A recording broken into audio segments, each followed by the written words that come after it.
This entire year, we will be reading the Gospel of Matthew at our Sunday liturgies. Matthew's Gospel is the longest of the four Gospels. And one of the things it wants to do is present Jesus to us as a prophet. A prophet. But what is a prophet? Our first answer might be to say that a prophet is someone who predicts the future. To prophesy is to predict, to foretell what's going to happen. But that is not the biblical understanding of prophet and prophecy. According to that understanding, the prophet stands before the people and points to the presence of God among them. The prophet announces God's powerfully acting presence in our world and then urges us to join in with God's work, to join in with God's working presence among us.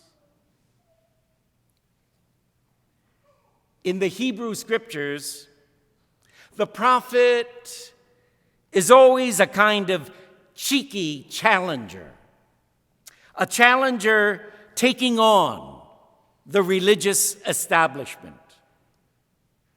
Whereas priests might urge people to more devotion and religious ceremonies, the prophet announces God's real presence and real work go beyond our safe sanctuaries. They go into our streets, into our homes, into our workplaces. God's grandeur for the prophet is to be experienced in unlikely people and unlikely places. What we think godless, the prophet calls God-filled. So the prophet is controversial. He's unsettling and embarrassing. He rarely lives a peaceful life or lets others live their lives peacefully. For Matthew, Jesus is the prophet,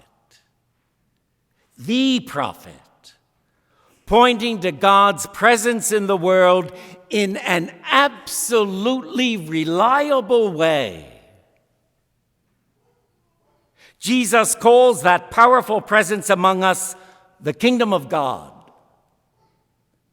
The kingdom is where he finds God's working clearly, unmistakably present in our midst.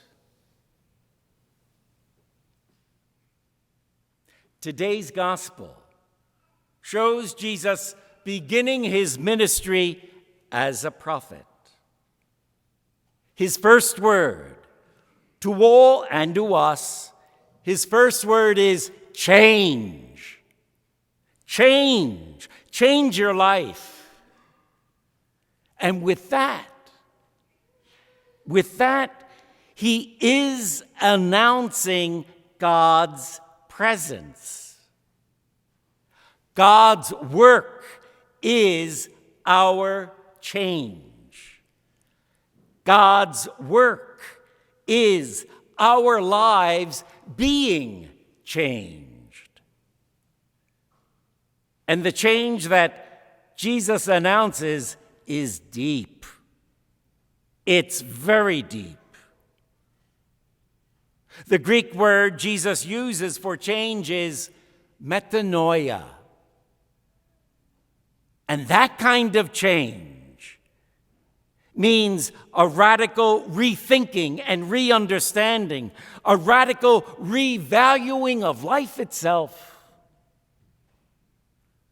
That's God at work, both within us and amongst us. God changing our perspective. God changing our take on things. And then we start to understand what it is to really be alive.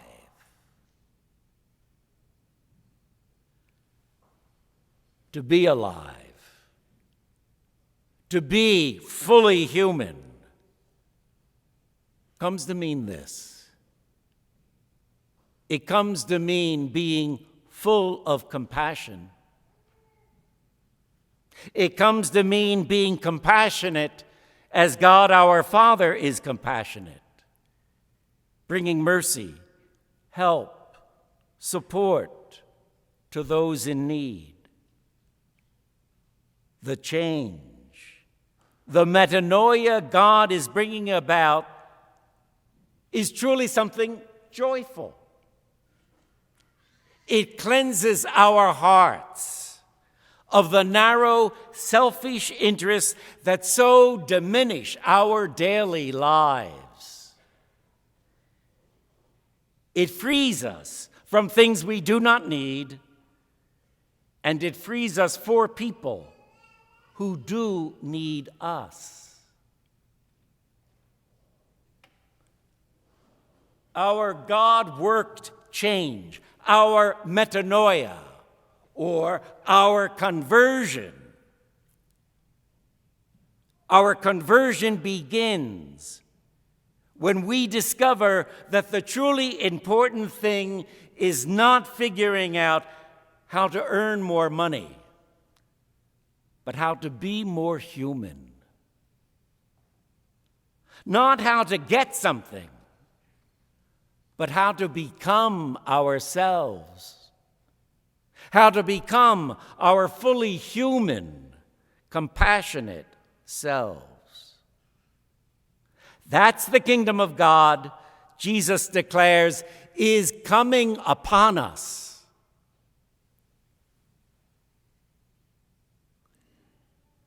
The kingdom of God is God's work, and it is our change.